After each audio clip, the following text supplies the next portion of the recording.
Hi, everybody. Welcome to the Post-Traumatic Parenting Podcast. This is one of the most exciting episodes that I have because this book is a book that I read. It is Glimmer by Kimberly Shannon Murphy. I read it like not only in one sitting, but I was headed to give a workshop in a school actually about confusing touch, and which we're going to get to. And I hired a driver because I was like, forget it, I need to finish this book and I have to drive there. So I'm just going to go with an Uber so I can finish reading because I can't stop reading. Then Oh I my gosh. downloaded the audiobook and listened to it again on my morning run. And I got so much more from the audiobook. It was so interesting what I picked up from it from each listening. Um, this is the most gripping story. First of all, your personal story and your courage and your resilience in telling the story. I know as a therapist, that's not easy. It's just not easy to tell these stories. And then what you've lived through and how you've triumphed over it. Both of those things are just so beyond awesome. Forget about the awesomeness of your job. What you did in this book, wow. Thank you so much. Yes, I had an amazing ghostwriter, which is definitely what I feel like really made everything come to life in a way that I couldn't have done on my own. Definitely captured your voice and your story, but it was clearly you telling the story. Yes. This was the stuff that you actually lived through. So just to for those who don't know this book, if you don't know this book, like please run out and buy it right now and read it right now. I'm going to be doing a giveaway because it is just such a validating story. Can you share a little bit, like kind of the thumbnail version of your story? Not just Yes. the thumbnail. Well, yes, I've gotten good at that. I was abused by my grandfather, my maternal grandfather, my whole childhood, probably started around the age 3 until he died when I was 11. This is something that was happening through generations of my family. My mom is one of 6, and I don't know everybody's personal story in their family.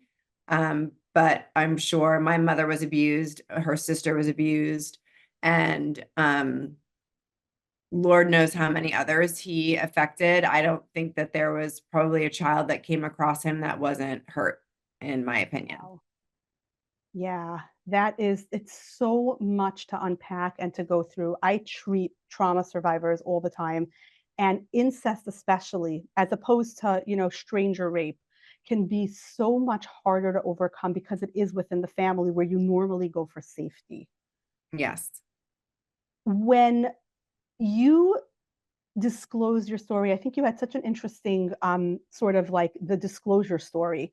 I remember watching the Lifetime movie that you and your mom watched, the one with the rocking horse and the girl who Yeah. then remembered her father molesting her. When you watched that movie with your mom, was there that like sickening sense of familiarity? Like, did you feel it in your body? What was that like?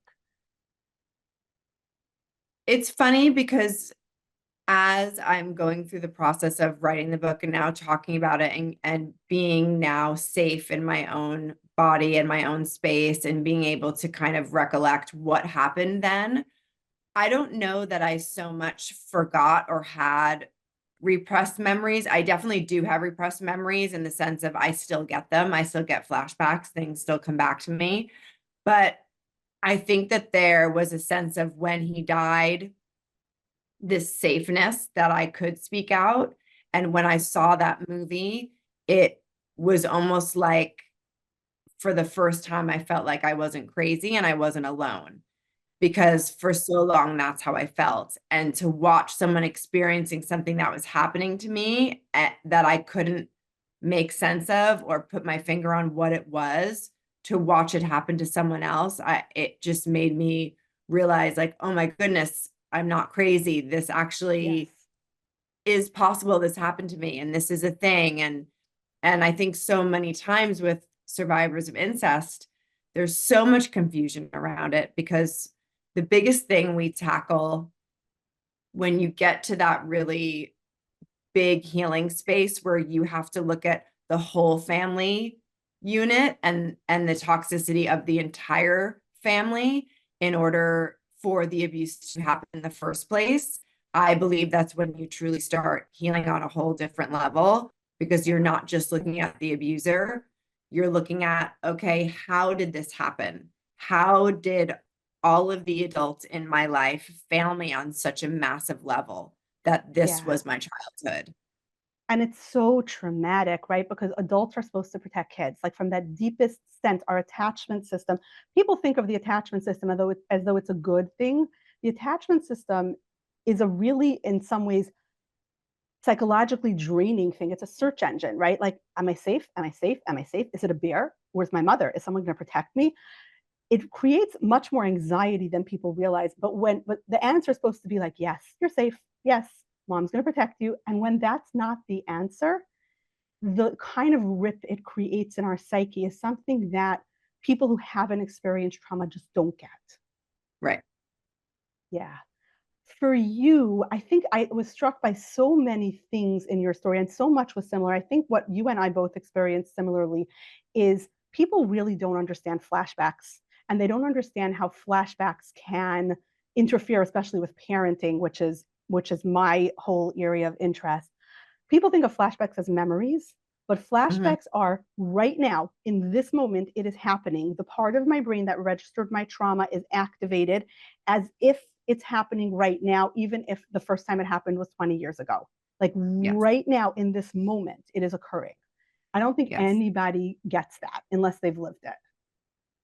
I agree. And it's difficult to, especially if you're married or you have a partner, to explain that, because it's really unexplainable if you Yeah. haven't lived through it or been through it.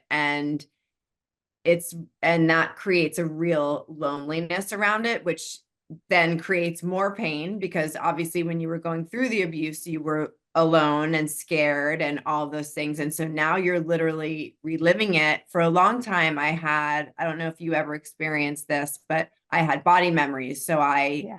would just like shake uncontrollably and feel really ill and sometimes throw up, and but not have any visual Yeah. attached to it. So I didn't understand what that was, that was actually a thing either. So my body was reacting to this memory that I don't think my brain was quite ready to see yet, Yeah. but I was experiencing the feelings through my body, which is extremely frightening. And and then when I was able to put a name to it, it becomes a little less frightening, but it's still very traumatic to Yeah. go The through. biggest, for me as a post traumatic parent, that was one of the biggest reasons why I wrote the book, because I have a very heightened startle response. I get physical flashbacks all the time. My trauma was very different than yours. I grew up with a chronically ill dad, like really ill. He almost died multiple times. And then when I was 16, I did CPR on him and he died in my arms. Oh my Um, God. so my trauma story is very I get very physical flashbacks, but especially sudden loud noises and touches really can trigger me. And when my twins were little, I remember one of them once ran over to grab me behind my from behind, and he was like shrieking, and I had a flashback. And then I was thinking, oh my gosh, I'm messing this child up. Like my trauma is traumatizing my kid, because what kind of a terrible mother, like her kid comes to hug her and she freezes. Like, and from other, I had other family trauma. So from hearing that I'm not feminine and I'm not nurturing and I'm, lazy and going to be a bad mother. So from hearing all those messages, it just fed right into that. Like, here I am, a bad mother. What mother doesn't like embrace her child's hug with joy? And that was the biggest thing for me why I decided to write the book, because of that body memory. Parenting is so physical and trauma Yeah. is so physical. Putting the two together, really hard. Yes, very hard. But I also feel like, because I've been there, what you're saying, where I feel that way. I'm screwing my daughter up because I can't show up in the ways that I could have shown up if my trauma didn't happen. And that's a really tough one. And I think it's just accepting that the only thing that you could do about it is heal yourself and make a conscious effort every day to continue the journey of healing and to work through your things, because we can't take away what happened to us. We can't change Yeah. what happened to us. We can't make it any different. And that's why it was so important for me to tell my story as well, not only for me, but for my daughter, because when she's old enough to read the book, if she chooses to, she'll understand me in a way that will explain a lot of who I am, of who I was as a mom, am as a mom, as much as I try to be all the things and show up in all the perfect ways. It's just not, it's not possible when you've had severe trauma. It just isn't. So to have an answer for her, and also the other people in my family that might be curious about where our family actually comes from, and why we behave and pattern in a certain way, that was such a huge part of why I wrote the book. Yeah. I feel like telling your story is the ultimate in self-care, because it's literally caring for the self. Like the Yes. self needs to tell the story. I have this belief that unspoken words are toxic, and telling your story doesn't always have to be told the way we're telling our story in a public stage. Sometimes it's telling it in therapy, or telling it to a close friend, telling it in a, you know, in a group. But telling your story, just telling it, is so much more self-care than, you know, going and getting a massage. I mean, that's lovely too, but self-care, that this is my story, I am owning it, I am reclaiming that. I also have this belief that self-care is childcare, because I know for me, when I read in your book about martial arts and how like your martial arts really let you reclaim your body, I did the same thing. I mean, not to your level at all, but I have a black belt. I teach self-defense. That's amazing. Yeah, and I'm not a natural athlete at all. One of the things I read in your book, I was like, I always envied the athletic girls in my class, because I was very traumatized growing up just from the constantly being around death and dramatic scenes. I had too much adrenaline, and I always wished that I had the release of physical movement. Like I had a friend who could turn multiple cartwheels, and I was like, I wish I could do that. I could just like throw myself into the air, because it would release me. And I had the sneaking suspicion that then I wouldn't have been traumatized, although I didn't know what trauma was back then. But reading your book, I was like, oh, the girls who can throw themselves through the air also get traumatized. Like that wouldn't have been the solution. Oh, You yes. know? And it's interesting because when I had a conversation with Dr. Bruce Perry, who I'm not sure you're familiar with Yeah, him, we but love him. Yeah. yeah, he's incredible. And he was one of the first people to read my book, actually.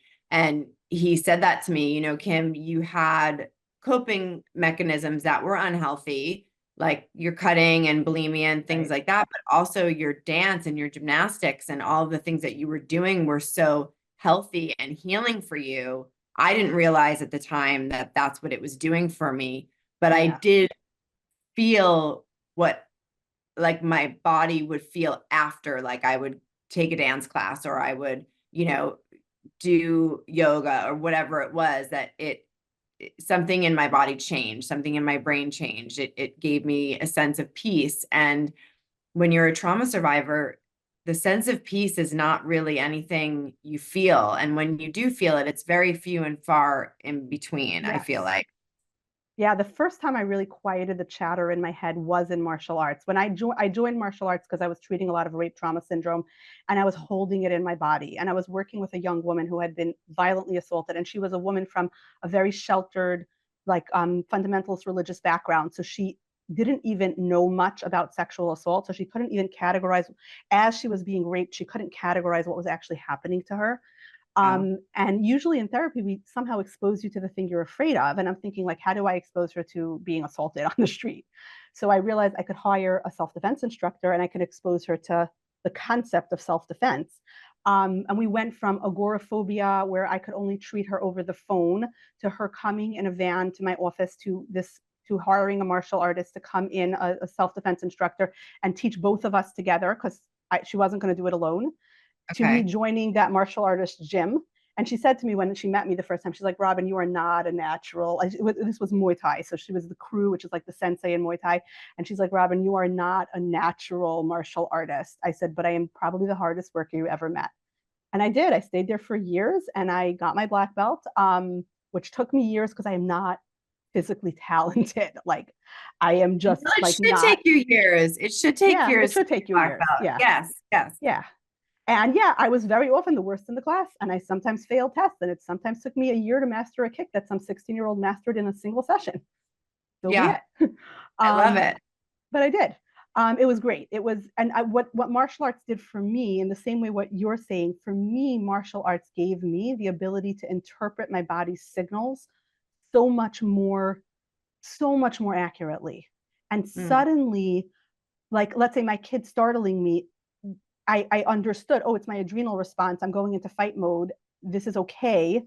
But I really knew that not just intellectually, but from a body sensation. So I remember one time a friend of mine saying to me, like, do you ever feel a little selfish going to, like, you going to take your martial arts class and you're leaving your kids? Because like at the end, when I was like really going from brown to black, it was a lot. There was a lot of training.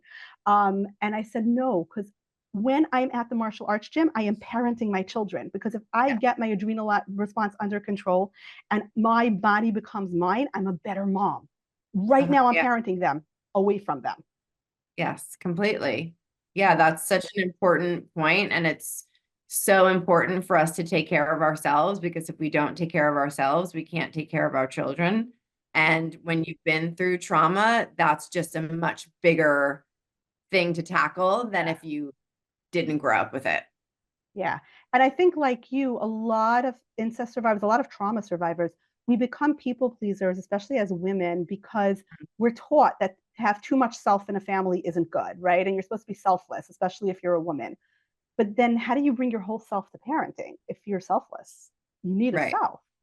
Yes. And I feel like in your family, especially, your sense of self was a little threatening. Like you had to be silenced. I was very threatening to my family because I was the truth teller, and that's how I always was. And I always spoke up when everyone else was afraid to, about honestly about whatever situation was going on. And that obviously continued into my adulthood with writing the book. And that was a really interesting process. And I think that's why there's not a lot of books out there like this about Yeah. incest, because in the beginning, when I got my book deal, I was like, okay, I made a list of all the people I have to call and talk to and make sure they're okay with the fact that I'm doing this thing. And I thought about everybody else, but not myself. And Yeah. just wanted to make sure that dad was okay and mom was okay. And in the book, I write about one sister. I actually have three. Okay. And so nobody was really okay with it. My parents were supportive, but I think telling our story to the world was not something that anybody really wanted.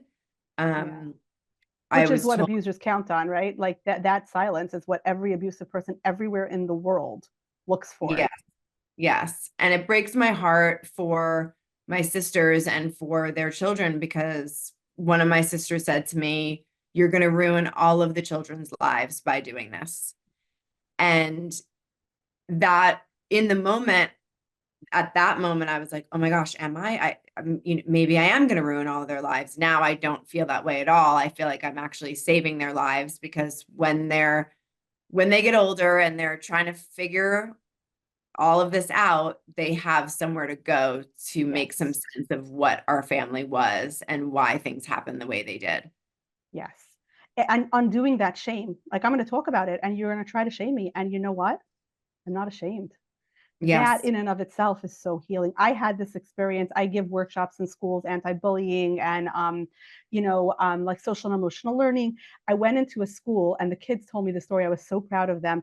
I talk about confusing touch. So one of the things we talk about is confusing adults. And confusing could be benign and innocuous, and it can be confusing. One of the things we say is we don't keep secrets. Secrets make my stomach hurt. I don't like secrets, but we do talk about surprises. So a art teacher came in, a new, like a substitute art teacher. He walks into the second grade and he says, "We're going to make this secret for your moms, and then they're going to come in on Parent Teachers Day."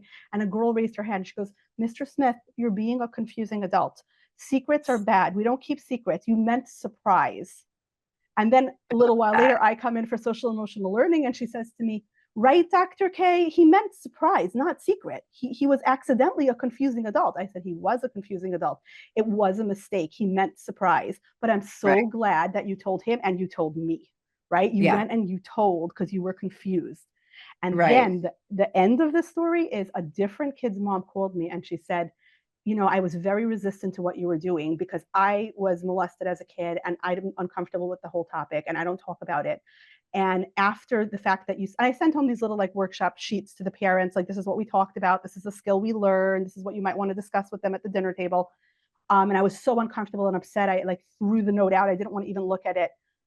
Is there help for people like me? Like, is there a grown-up version of you, like what you do with the kids? I said, yeah, I do that. Like, I'm saying there are therapists who do that. Like, what I do with the kids is not therapy. What I do with the kids is a workshop. But of Right. course, there are grown-ups who do this, and this is not scary to talk about at all. And she's like, it's too late for me. I'm like, it's never, ever, ever too late. Even just Yeah. telling me, how does it feel? You're telling me your secret. Probably feels scary and a little bit good. Yeah.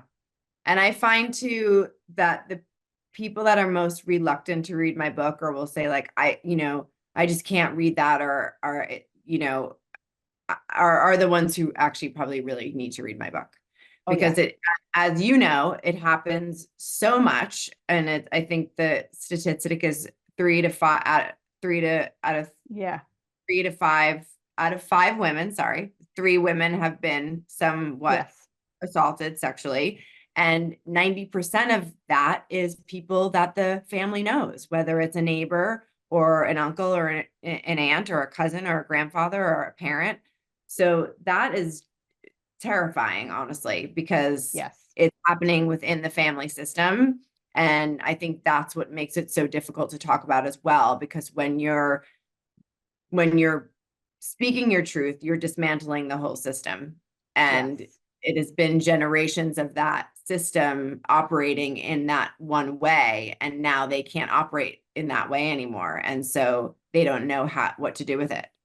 They think it's going to fall apart, but really, if it's handled in a healthy manner, it becomes a new system, a better system, a system that doesn't disenfranchise some to enable others, and it's a new family that everyone's much more comfortable in, right? Like, it's a family that people. I had someone send me a message that I posted about estrangement, and she said, "I don't know why you post about gentle parenting, because like if they grow up and estranged from you anyway, what's the point?"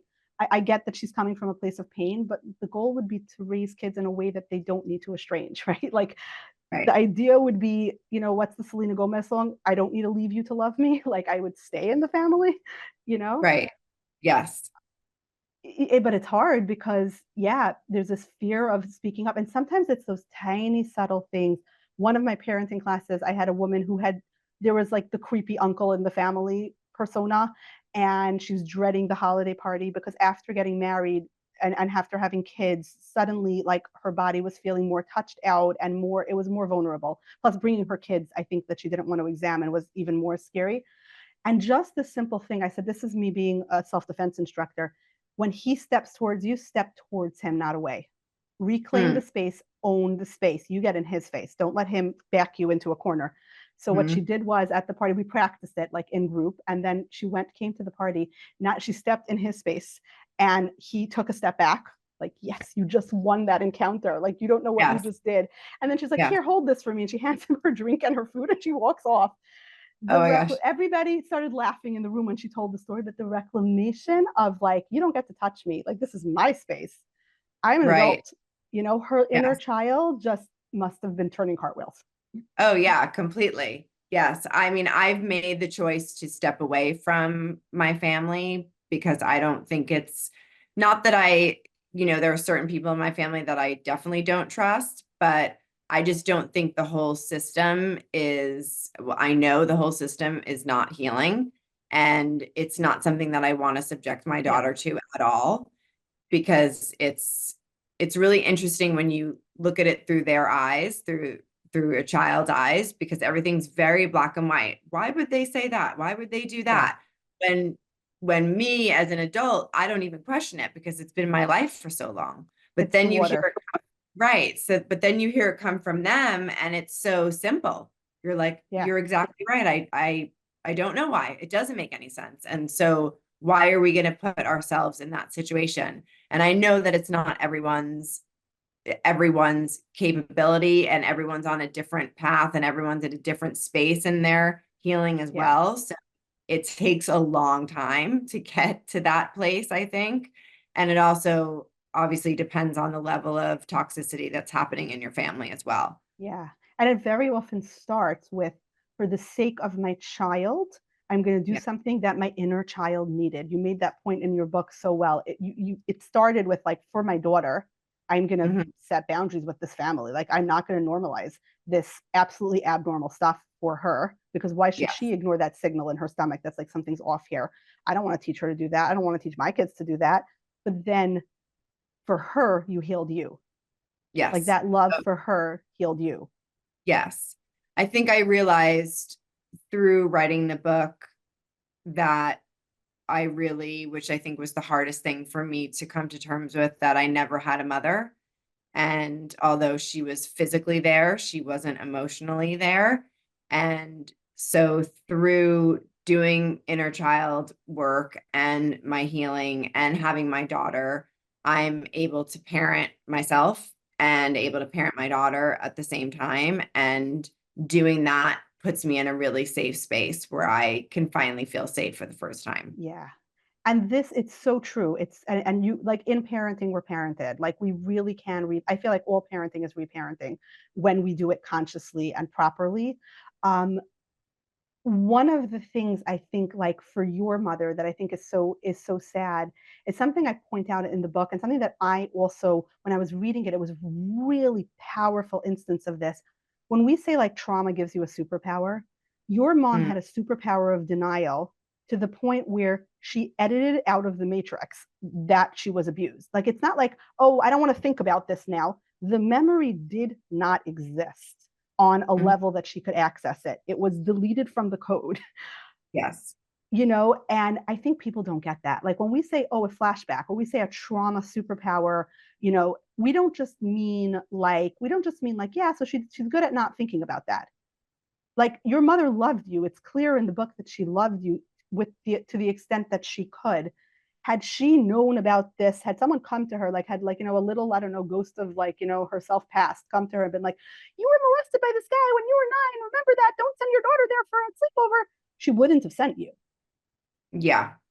I think my mom, when it came to her father, my mom she has a real like disconnective disorder, Yeah. uh, where she can completely disconnect from her body.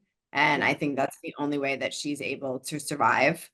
And I think growing up in the household she did with him, and then her mother also just being a complete narcissist, and in my opinion, my grandmother knew everything that was going on and did nothing about it. So for my mom, I don't know that she's ever been connected to herself. Yeah. And so I don't even know that she even understands what that looks like. Yeah. It's a pure trauma adaptation for your mom. Her brain couldn't tolerate what was happening to her, so it edited it out of the code. And once Yes. it's edited out, it's not there. Hmm. People don't get that about, like, when we talk about trauma superpowers, it's like the narrative of every, like, superhero movie ever. And I realize how ironic it is that I'm talking to about superpowers to a superhero. But, like, right, like, a superpower, if you think about it, is great in the one instance that it works for and terrible everywhere else. And that's the plot of every Marvel movie ever. Right? Like, Yeah. superhero tries to get married, bad idea, and all sorts of chaos ensues because superpower for, like, killing bad guys doesn't work with PTA moms. Like, it's always like that. Your mom's superpower was, I can go on, even though my dad, my hero, the guy who, like, stops the township from cutting down my favorite tree, is also, like, doing really horrible, sick, twisted, evil things to me at night. The only way that that brain doesn't explode is by editing it out of the code. Completely. Yeah. And people don't get that. Like, my trauma superpower, I can dissociate, but, like, the world could be on fire. I wouldn't see it when I'm fully dissociated. Yes. Nobody gets that. Like, people don't get that. That's not a memory. That's an Yeah. alternate experience. Yeah. And it's, I think, rewiring your nervous system is the only thing that really can kind of help fix that. Yeah.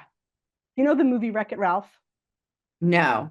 So Wreck-It Ralph is, like, it takes place in a video game, and one of the things is it's like a cartoon king. He's an evil king, and he, like, edits memories out of the citizens' code in order to keep control over them.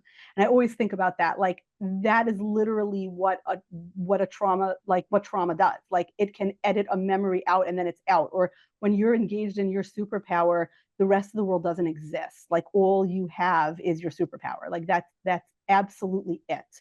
Um, so, like, for me, I'm very task focused, and I'm a problem solver. I'm very determined. Sometimes my brain looks at a kid, let's say one of my kids needs help with something, and I look at it as a problem to solve instead of a child who I love who needs support Mhm. through something. I'm like, I got to get her reading, or, I have to, fix this problem. Like, Yeah.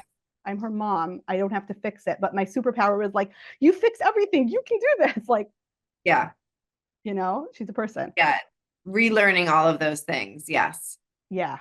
It's so much more difficult than people realize because like trauma starts all over again in some ways in the future. Like as our kids reach the ages we are. How old is your daughter now? 9. Yeah. So that you must have had some of those sensations like as she enters developmental stages, getting that feeling like your inner child getting very activated, like, oh my gosh, I remember what 9 was like.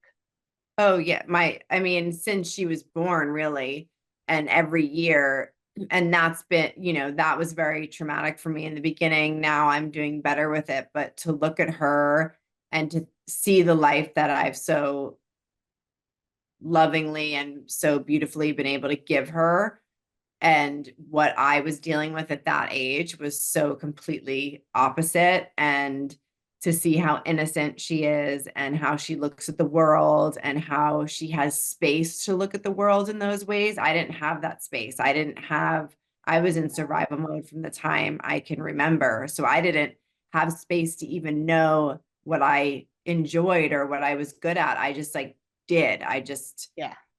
did what was Coped. in front of me. Yeah, what I was, I'm gonna join cheerleading. Great. And I was an athlete, so that's kind of where I used my, kind of put all of my energy into.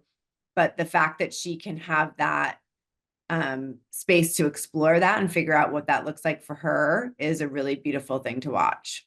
Yeah. Sometimes some moms in my parenting classes talk about feeling envious of their kids and then they judge themselves.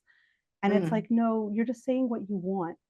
I feel envious. My kids have a healthy childhood. And sometimes years ago, especially when my kids would be like roughhousing with my husband and it would be so uncomplicated, I would get mad because my inner child was so envious. And like, I would be like, it's supper time, it's bedtime. Why are we getting all riled up at bedtime? We have to do homework. And like, because I was just so jealous. I just wanted to experience what it's like to have like a healthy dad that you roughhouse with.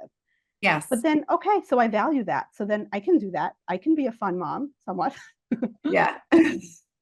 Yeah, and I think that was something that was difficult for me too, to just get on the ground and play with her when she was young, because I never had that and it felt really foreign to me. And so that was something I really had to work on. And then sometimes you can get to a point where it's so frustrating because it's all the things. Sometimes it just feels like it's like every single thing is a struggle or is a problem or is something that you Yeah. have to fix, where it should just be normal and maternal, but Yeah. it's, stuffed down by all of this other stuff that happened to you. So I've definitely had my days where I'm like, I just, you just don't want to deal with it or look at it anymore. But unfortunately, it doesn't work that way. So you have to feel it to heal it. You've got to go through it to get to the other side. It's all of the things.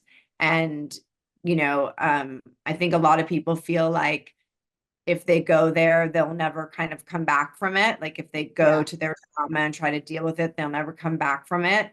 And it's truly the opposite because you've already been through the worst. So Yeah. everything else is just going to be brighter on the other side. It doesn't mean it's not going to be hard work, but it's definitely worth doing. Yeah. The memories are knocking on the door. If you don't answer the door, they'll keep knocking. They'll knock on the chimney and the window and the basement. If you open the Yeah. door, they open the door. You let them Yeah. in. It's so true. I think even like the very beginning, I was crying with you, both when I read it and when I listened to it, when you were told by the doctor that because of the herpes, you wouldn't be able to have a natural birth and you would have to have a C-section. And just like that feeling like even just the start of motherhood already is affected by this trauma. It just felt so unfair. Yes. Yes. Extremely. And I definitely had my moments with that. And then I go into breastfeeding and how difficult that was for me. And Yeah. I mean, I don't know many people that have spoken about it, but like I say in the book, I Googled it because I was like, am I crazy? And it's a very common thing because it's a sensory thing. And that also felt so unfair because it felt like again, here's something that he's taking from me that I'm not able to do because of what happened. And I can't give my daughter this because of what he did.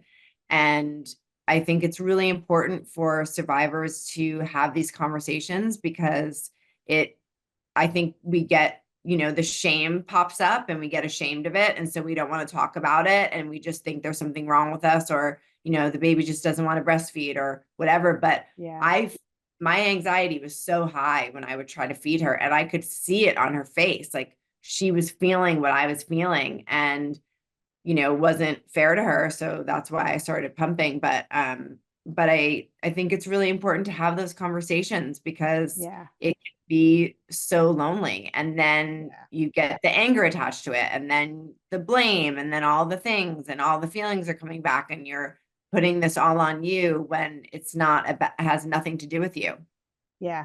I think, and then you see all these moms on Instagram who are like talking about the bliss of breastfeeding, and you're just like, and then you're panicking because your panic hormones are going to go into the milk, and then you're panicking that your panic hormones are going into your milk. And like, I know. it becomes such a cycle, and it's so normal. Any of us, whatever your trauma was, but especially if your trauma was at all body based, it's going to parenting is the most physical thing. I mean, we literally give birth to them from our bodies. So Yeah. it's Yeah. physical. And if you've been disassociated from your body's signals, then this is going to feel really foreign and really threatening. And I Yes. think the more we talk about it, the more some, mom who's like, what is wrong with me, is going to feel like, oh no, there's nothing wrong with you. You're a post-traumatic parent. This is exactly what Completely. you are. Completely. Yeah. And there's so many more out there than they probably even realize. And that is so true with and look, breastfeeding is the most beautiful thing. And for so many women, it works and it's beautiful and all those things. But I think that there also has to be an acknowledgement out there that it's not that way for everybody, and that people have their traumas that do manifest in that way. And so there are two sides to that, and I don't think people should feel shame because they may not be able to have this beautiful breastfeeding experience because of something that happened to them that they had no control over. Right. And in service of other beautiful experiences, perhaps this is one we're going to have to forego. I have that with anything in life with my kids. Like, it would have been nice to be able to do this or that, but this year, this is the bandwidth we have. So yeah, we can do some of the things. We can't do all of the things sometimes, and especially breastfeeding, because first of all, not everybody has great milk. Not everybody, like, there's so many other physical Yeah. factors that go into it, and not everybody can handle the flashbacks. A lot of people have flashbacks when they're breastfeeding, and that's normal. You got a lot of nerve endings. Yes. um, people really don't understand that. And there's so much self-judgment. There's this idea that we should have this maternal instinct, and like, the baby's born and it's just lovely and everything's just beautiful, and these heavily filtered Instagram photos, like, well, and Yeah. maybe we should be baking sourdough bread like 3 hours after giving birth or whatever. Like, a lot of behind the scenes that goes into those Yeah. little beautiful montages. Completely. Completely.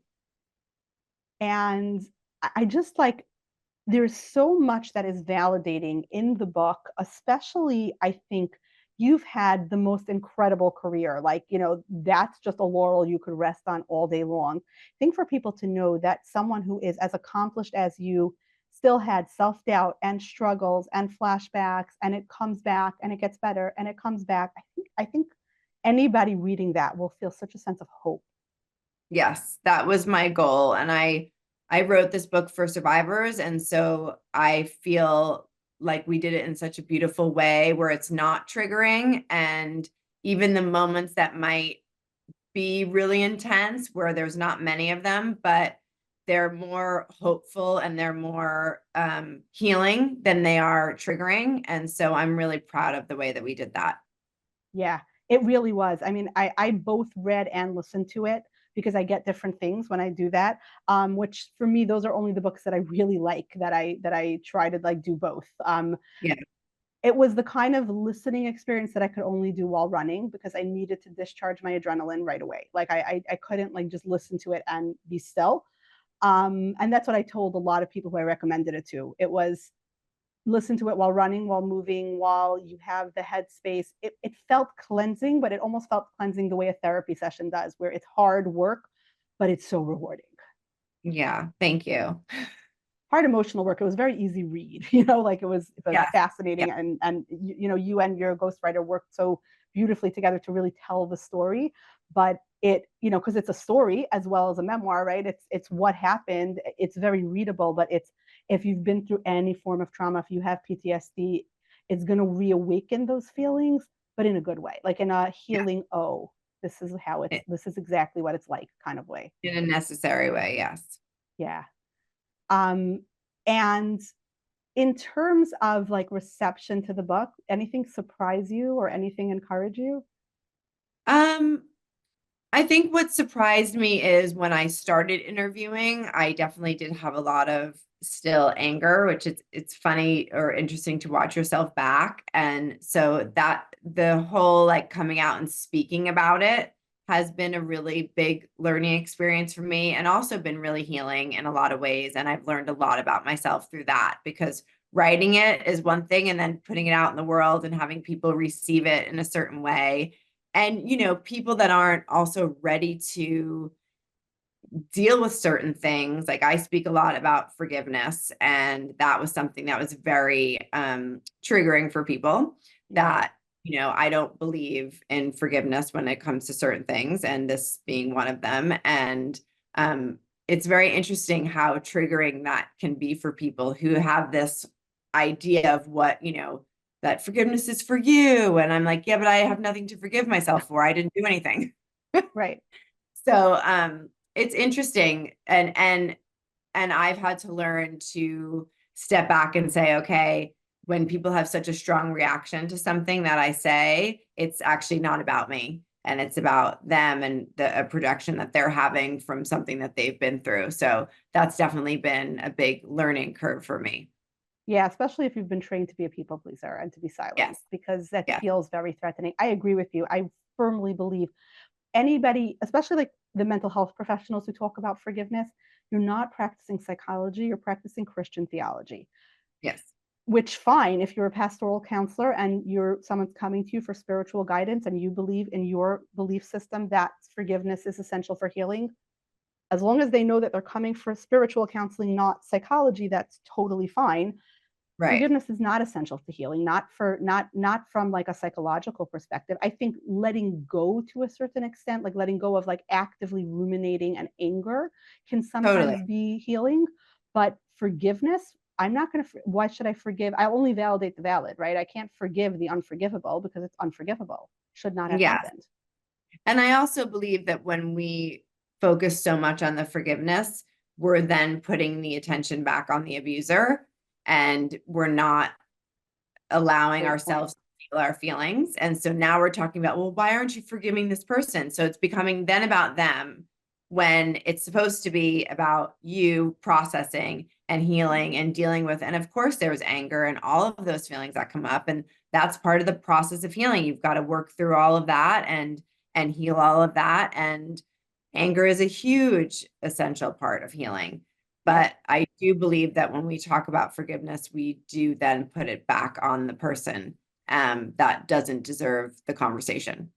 Yeah, they don't deserve the energy at all. It's not Yes. about them, right? The Yes. healing's about me, and even the idea of forgiveness for me, it's never resonated well with me. Whenever I've read it in a textbook, I'm like, but based on which study? Like based on what psychological theory? This is Yes. completely theological. Yes, completely. And actually, Dr. Romney has a book coming out called It's Not You. And we did a little talk about it. And we're going to do a little thing in January about it too. But she speaks about the science behind forgiveness. And the studies show that if you forgive someone who continues to hurt you over and over, it's actually really bad for your mental health. Yeah. So I'm like, there's science. Now everyone can just stop saying it. Yeah. Yeah, and I think Dr. Ramani, not coming from like mainstream Christian background, so she's coming from a different spiritual upbringing. She can look at it and go, "Wait a minute, this isn't psychology." Like this is, because you sometimes question things when you come from a different lens, and you're like, "Wait a minute, I don't know that this is true." I certainly don't know that it's true that you need to forgive to heal. I think you need to I think you need to make meaning of things for yourself. That doesn't mean that what they did was okay. It means that I made meaning of what happened to me and I made a mission out of it for me. Doesn't mean, doesn't mean you got to send them flowers. You know what I mean? Like, oh yeah, you made me tough. Like, no, thank you. Yes, Yes, scar tissue is very tough and it is not a good thing. exactly. Yeah. But I feel like some of the information that's out there that does come from people who don't have PTSD themselves can be more harmful than helpful. So like the fact Yes. that you have PTSD and you've spoken to so many experts and you've spoken to so many people and you've vetted what they did and you've tried it and you've tried so many steps on your road to healing, I feel like that in and of itself is instructive for anybody who reads your book. Yes, completely. Yes. And I've been very blessed to have those connections with those doctors, and it's been really, really healing for me. Yeah, it's just such a journey of courage. It is that in my book I talk about the AIM model that I use in my parenting classes, which is acceptance, integration, and meaning for any trauma. So especially for post-traumatic parenting, that like we accept what happened without trying to mentally undo it. We integrate those identities and then meaning, right? We integrate our wounded inner child. We work with that, and then like that meaning, and that meaning could just be I'm going to be a different parent for my kids. Like that's my Yes. mission. I'm going to break it. Yeah. Yeah. Yeah. And now when you think of your daughter and growing up and what she's going to think about her childhood, what's the emotion you attach to it the most? I think she is going to be able to move in the world exactly the way she's meant to move in the world without having things pulling her backwards because of trauma, Yeah. because she won't have any. Yeah. So I'm really excited to see what she's going to do, because she's able to live in her full self and feel safe and have all of the tools that I never had. And I'm really proud of that. Yeah. You should be. Like that deserves pride. Thank you. And so hopeful, right? That like, look, Yeah. your trauma did not traumatize your kid. The opposite. Your trauma is what led you to become the kind of mom you are today. And that is what's setting her free. It's like the Yes. springboard that she's launching from. Yes. That is, I think that's hopeful for every post-traumatic parent to hear that like our trauma does not, I don't know, our trauma does not have to like traumatize our children. Our trauma can literally be the good thing for them in some ways if it Yes. makes us into Completely. the parent we should be. Yes. As long as we're doing all the things. Yeah. Absolutely. Yeah, and we're keeping on with the self-care and we're keeping on with our journey, and we're also accepting that there's going to sometimes be flashbacks, there's going to sometimes be setbacks. It can sometimes hit you out of the clear blue sky. There's going to be anniversaries of things. It Mm-hmm. doesn't go away completely. We have to accept that the healing is cyclical, and we keep spiraling hopefully upwards in a better direction, but it is a Yes. cycle. Completely. Yeah. So I really appreciate you coming on the podcast. I think this conversation, I know everybody in the post-traumatic parenting community was looking so forward to this. I think Oh, because, good. I've been hyping your book like crazy. Like this is a book you have to read. Be ready, Oh, but you thank have to you read so it. much. Thank you. Yeah. It is I thank you for writing it and for putting this out there in the world, because I think the more truth telling there is, the more people will be like, "Oh, me too. That happened to me. I should talk about it. I should process it." You know, Absolutely. because we have to break the silence, or Yes. the silence stays and it enables, like I said, I hate secrets. Like, Yeah. Yeah. They keep you sick. yeah, they keep you sick, Yes. and the fact is that you undertook this journey of courage for every single person who reads the book and says, I'm going to speak my truth. That's just a gift you're giving to the world. It's beyond, I'm just in awe. Thank you so much. Thank you. And I think every post-traumatic parent is going to love this conversation, because what we're talking about and how instructive it is for what the actual physical lived experience of parenting after trauma is like. Um, I just appreciate you sort of elaborating on that story. Thank you. Yes, it's important. We need to have these conversations. Yeah, we definitely do. So I really, really appreciate it. And Thank um, you. where can, everybody like find your book now? Are there anything that you're promoting now, or like new things that you're going to be on? We're still promoting. We're hopefully this will be a film at some point in the next, I don't know, I'll just say like 5 years. That's my goal, is to make it a movie. But yeah, I'm still just doing a lot of promotions. You can find it on Amazon. The only social media I do is Instagram. So it's Kimberly Shannon Murphy Stunts, longest handler on the planet.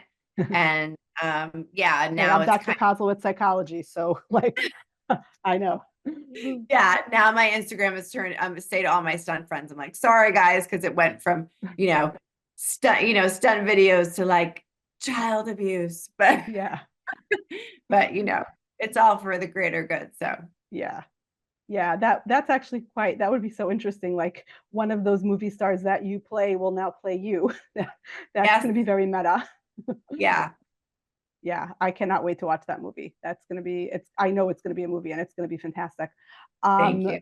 and yeah, everybody should definitely check out your Instagram because you post such helpful, useful, wise information that is so validating for people to read. Thank you. Thank you so much. I appreciate it. Yeah. I wonder what little you would have thought of like the fact that you will one day grow up and heal everybody else. Like she probably is cheering inside. He's very proud, I believe. Yes. Yeah. Yeah. It's really impressive. So thank you so much. I just truly appreciate it. I'm going to do a giveaway of the book. And like, it's just a thing that I am recommending that everybody check out. So Thank you really, so really much. appreciate this. I appreciate it. All right. Have a great rest of your day. You too. Happy holidays. Yep. You too. Bye-bye. Okay. Bye. Thanks.